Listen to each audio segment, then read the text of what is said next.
உனக்கு விசா கிடைக்காதனால இப்ப நீ நாடு திரும்ப முடியலன்னு தந்தி கொடுத்திருக்கிறேன். ஆனா என் வார்த்தையை நம்பி உன்னை இங்க ஒவ்வொரு வினாடியும் எதிர்பார்த்துட்டு இருக்கிற உன் மக ராதாவுக்கு இதை நான் எப்படி சொல்வேன்?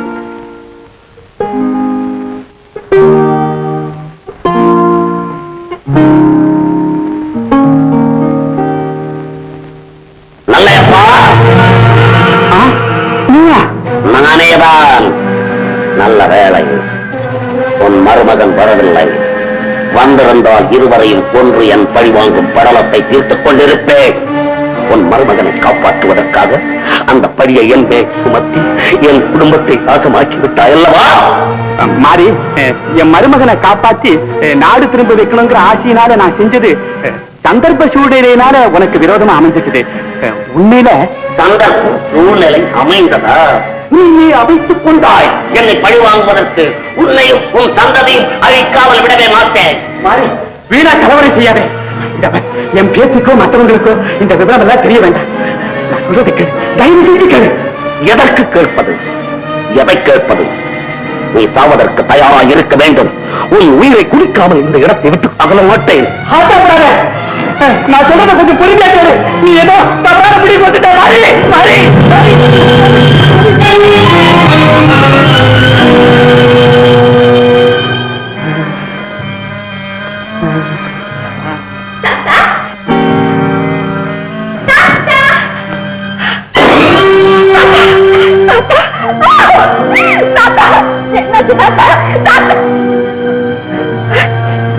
இவர் யாரு தாத்தா? இவர் தான் எங்க அப்பாவா? அப்பா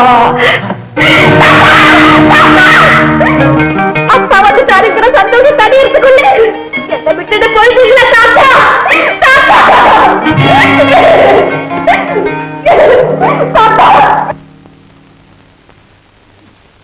அப்பா வாமா, நீ சாப்பிட்டியா?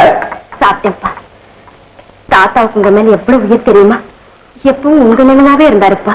சதா என் மேல அவருக்கு உயிர் தான், எனக்கு அவர் மேல உயிர் தான். என்ன ஜெயிச்சோட நீங்க இல்லாத குறைய கொஞ்சம் கூட தெரியாம என்னை எவ்வளவு அன்பா வளர்த்தாரு தெரியுமா? நீ சின்ன வயசுல இருந்தே சதா அவர்கிட்டே தான் இருப்ப. என்கிட்ட வரவே மாட்டேன். அதனாலதான் நன்றி அவர்கிட்ட விட்டுட்டு போனேன். உங்க அப்பா வந்ததும் உன்னை அவர்கிட்ட ஒப்புரத்து சேர்த்துடுவேன்னு சொன்னாருப்பா. அப்படியே போயிட்டேன். கவலைப்படாது, எனக்கு என்னமோ அழுக வரமா இருக்கு.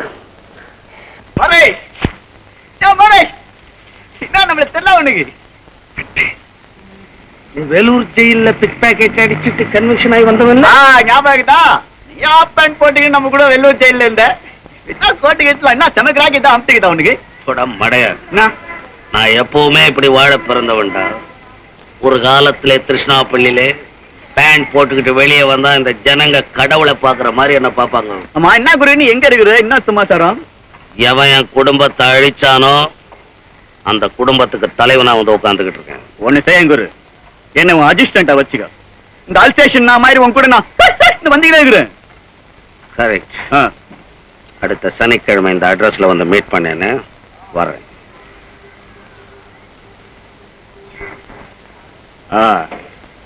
திருச்சியில மாறி அவரு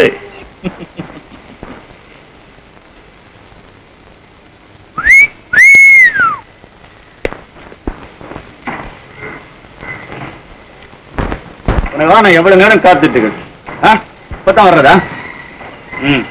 போலாம். கண்மணி, திருச்சி ஏஜென்ட் கிட்ட இந்த லெட்டர் வந்திருக்கு. இன்னும் 2 நாள்ல அறுவடை செய்ய போறாங்களா? நீ போய் குத்தா பணத்தை வாங்கிட்டு வந்து எழுதி விட்டானா வச்சுரா போடா. ஒவ்வொருத்தனுக்கு தை பிறந்தா வழி பிறக்கும்பாங்க. எனக்கு தை பிறந்தா திருச்சி பக்கம் வழி போகுது. அங்க போய் யாரும் அவஸ்தப்படுது? நான் போக மாட்டேமா. பின்ன யாருடா போறது? ஆனந்தம் கோர்ட்டுக்கு போகணும். நான் போனா புத்தக பணம் ஒழுங்கா வராது. இதெல்லாம் நீயும் பழகிக்கிட்டாதான் நல்லது. அறுவடை ஆகிற வரையிலும் நான் கிராமத்துல தங்க மாட்டேன். திருச்சியில ஹோட்டல்ல தங்கிக்கிறேன். என் செலவு போக மிச்சம் வந்தா வாங்கிக்க. சரி சரி, ரயிலுக்கு நேரம் ஆச்சு, கிளம்பு. ரயிலுக்கு நேரம் ஆச்சுன்னா எனக்கு என்ன? நான் பொட்டி படுக்கலாம் எடுத்துட்டு போறேன். விரட்டுறதுலயே இரு.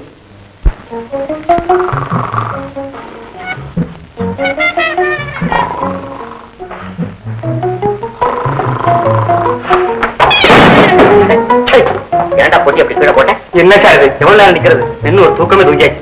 தூங்கி வச்சு பசங்க எல்லாம் ஹோட்டல்ல வச்சுட்டாங்க. இது போட்டு போடா போடாவா சார். கலெக்டர்ல இருந்து கவர்னர் வரைக்கும் இந்த ரூம்ல தங்கிருக்காங்க. இன்னும் யாருமே அடான்னு சொன்னதில்ல. நீங்க டான்னு சொல்லிட்டீங்க இல்ல? வர்றேன். எங்க போறான்? ஆளை கூட்டிட்டு வருவானா? சார் ரொம்ப தேங்க்ஸ் சார். நான் ரொம்ப நேரமா நின்றுட்டு இருக்கிறேன். இவ்வளவு சீக்கிரம் காலி பண்ணதுக்காக உங்களுக்கு நன்றி. உனக்கு கூடி சீக்கிரம் கல்யாணம் நடக்கும்பா. ஏன் இவ்வளவு பெரிய சாபத்தை விடுறீங்க? நீங்க யார் சார்? நான் மனோபத்துவ டாக்டர். நான் சொன்னபடி நடக்க. ஐயோ என்னுடைய வாழ்த்துக்கள். ஐயோ நான் வந்துட்டேனே.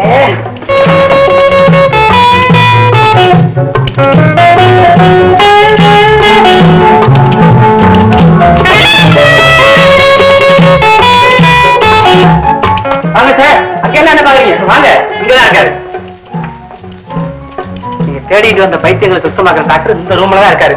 ஆனா நான் தான் டாக்டர்ங்கிறத லேசில ஒப்புத்துக்க மாட்டாரு. மனுஷன் கைதாட்சிக்கார மனுஷன். உங்க சாமர்த்தியம் உடாதீங்க.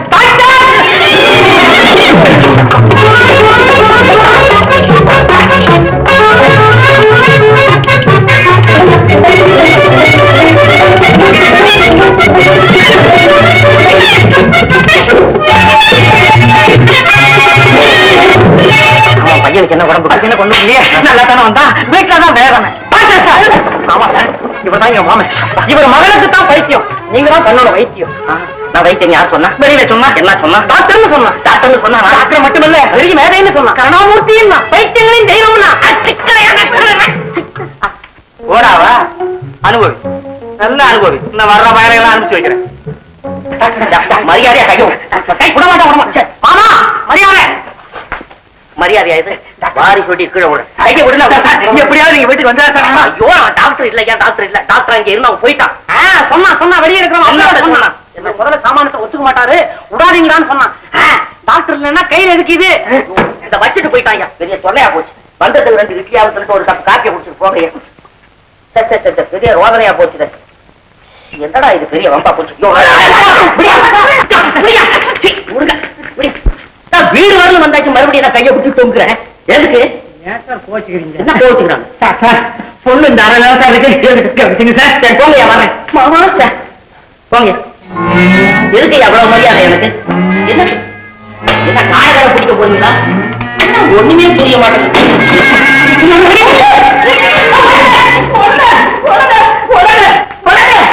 ரேடியோ பிரச்சனை.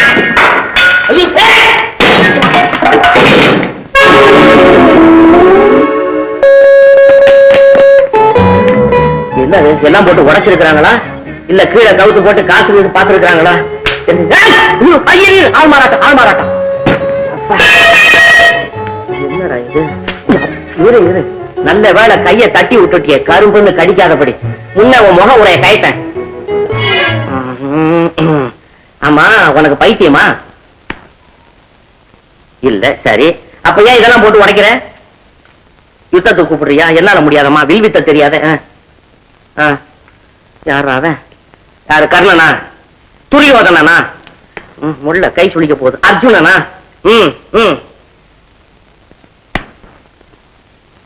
அர்ஜுனனை நீ கட்டிக்க மாட்ட அவ்வளவுதானே? வேண்டாமே, அவனுக்கு ஏகப்பட்ட பத்தினிகளாச்சுதே. பெரிய குரூப்ல வச்சிருக்கிறான். ஆண்டவா, நான் அந்த அர்ஜுனன் சொல்லல. என் அத்தை மாமா அர்ஜுனன் நான் கட்டிக்க மாட்டேன்.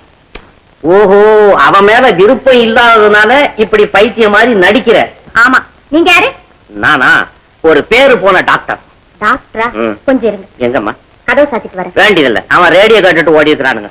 டாக்டர், நான் உங்ககிட்ட உண்மை சொல்லிடுறேன். அப்படிதான் இருக்கணும். வக்கீலுங்க கிட்டையும் வைத்தியங்க கிட்டையும் பொய் பேசப்படாது. டாக்டர், நான் நிஜமா பைத்தியம் இல்ல. எங்க மாமாவை கல்யாணம் பண்ணிக்க சொல்லி எங்க அப்பா என்ன கட்டாயப்படுத்துறாரு. இந்த கல்யாணத்துல எனக்கு கொஞ்சம் கூட விருப்பம் இல்ல. அதனாலதான் நான் பைத்தியமா நடிக்கிறேன். சார், நீங்க தான் இந்த நெருக்கடியில இருந்து எப்படியாவது என்ன காப்பாத்துங்க சார். கையெண்டாத, கும்பிடவானா, கையெடு, கடமையை செய்யறேன். உன் பேரு என்னம்மா? சூடாமணி. சூடாமணி, சூடாத மணி.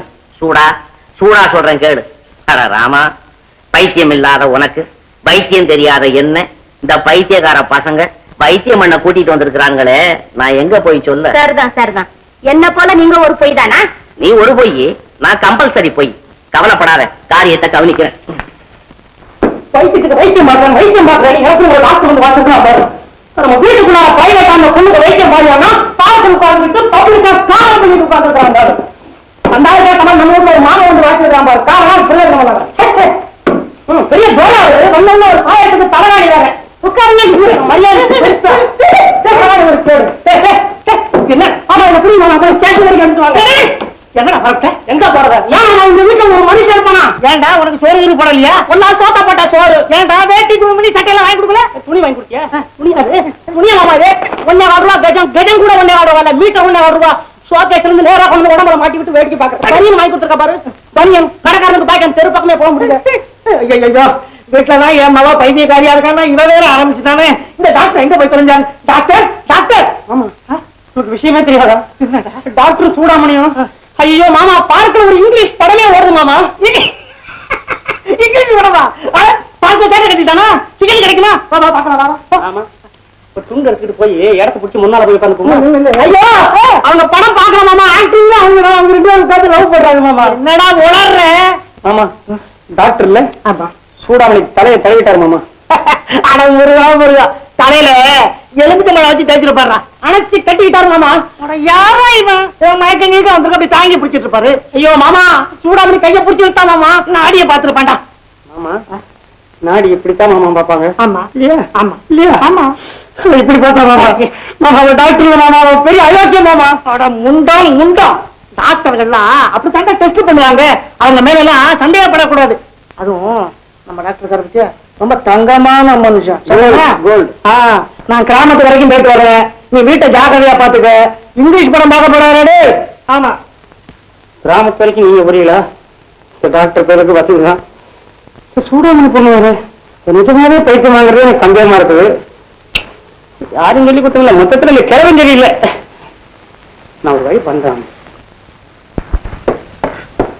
டாக்டர் இடம்லாம் அப்படியே என்னமா நீ வந்த வேலை இந்த வீட்டு பெரிய மனுஷனை போட்டா கல்யாணம் நின்று போச்சு என் சம்சாரமும் குழந்தையும் அழுததை நான் பார்த்ததில்லை ஆனா ராதா கல்யாணம் நின்ன உடனே தேம்பி தேம்பி அழுதா அத பார்க்கும் போது என் இருதயத்துக்கு எவ்வளவு இன்பமா இருந்துச்சு தெரியுமா என் குடும்பத்தை அழிச்ச குடும்பம் இந்த நாட்டுல வாழவே கூடாது ஆனா ராதா நான் தீர்த்து கட்டிடுறேன் நீ கவலைப்படாது கனா கட்சி தான் முடிச்சிடுறேன் இல்லையா அப்போ இந்த சொத்து பூரா கேர் ஆஃப் மாறி உன் பேர்ல ஒரு பேங்க் வச்சிடுறேன் மாறிட மாட்டேன் மாறி அப்பவும் மாற மாட்டான் அதோ அந்த ரூம் தான்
திருடம் வந்திருப்பானா என்ன சத்தமா திருடம் தூங்கும் போது அடிச்சுட்டு போயிட்டானா எனக்கு ஒண்ணுமே புரியலையே அப்பா டாக்டர் போன் செய்யட்டுமா வேணாமா டாக்டர் வேணாம் வளரும் அப்பா உங்களை விரும்பாத யாரும் உங்களை கொலை செய்ய வந்திருக்கான்னு நினைக்கிறேன் என் வாழ்க்கையில காணாம கண்டிருக்கும் என் ஆசை அப்பாவின் அன்பை நான் பெற முடியாம போயிடுமோன்னு எனக்கு பயமா இருக்குப்பா அப்பா உங்களுக்கு ஏதாவது கஷ்டம் வந்தா என்னால தாங்கவே முடியாதுப்பா ராதா நீ ரொம்ப நல்ல பெண் அப்பா நல்லவருடைய மகன் நல்லவளாதான் இருக்க முடியும்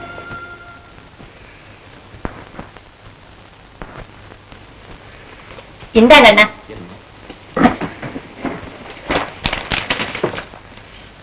என்னம்மா இது உங்களுக்காக தான் வாங்கிட்டு வந்தேன். இந்த குளிர் காலத்துல அந்த பழைய கோட்டை தினம் தச்சு தச்சு போட்டுக்கிறது எனக்கு கொஞ்சம் கூட பிடிக்கல. பைத்தியக்காரி.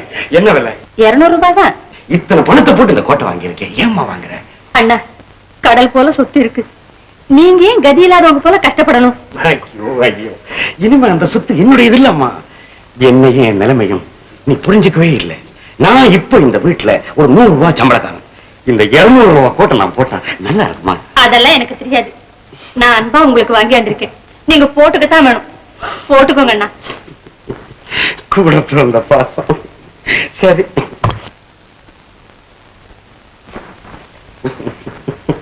போதுமா? எனக்கு எதுக்கு கோட்டு கீட்டு? தம்பி, ஏது இந்த கோட்டு? குளிருக்காக வாங்கினேன். வாங்கினீங்களா? ஆமா. என்ன விலை? 200 ரூபாய் இருக்கும். 200 ரூபாயா? உங்களுக்கு ஏது அவ்வளவு பணம்? இங்க இருந்துதான் பணம். நல்ல யார் சம்பாதிச்ச பணத்தை எடுத்து ஏன் இப்படி கண்டபடி செலவு செய்றீங்க? ஒருத்தர் நம்மளை நம்பி பொருள்களையும் சொத்துக்களையும் விட்டுட்டு போனா அது நமக்கு தான் நினைக்கிற தப்பு. பாத்தீங்களாமா, 200 ரூபாய் கொடுத்து அவர் அந்த கோட்டு வாங்கியிருக்கிறார். அதனால என்ன தம்பி? கோட்டு வாங்கினது தப்பு இல்லமா, ஆனா இவ்வளவு விலை கொடுத்து வாங்கினது தான் தப்பு. 1000 ரூபாய் சம்பளக்காரன் கூட இந்த மாதிரி கோட்டு வாங்க மாட்டான். தம்பி, கோபாலகிருஷ்ண முதலியார் கஷ்டப்பட்டு சம்பாதிச்சு வச்சு போன சொத்து இப்படி எல்லாம் பாழாகக்கூடாது. உண்மைதான். இனிமே இந்த மாதிரி செலவு நான் செய்யவே மாட்டேன். இந்த ஒரு முறை மட்டும் என்னை மன்னிச்சிருங்க. சரி சரி, இனிமே தினசரி வரவு செலவு கணக்கையெல்லாம் நான் பார்க்கணும். கணக்கா? சரி தம்பி.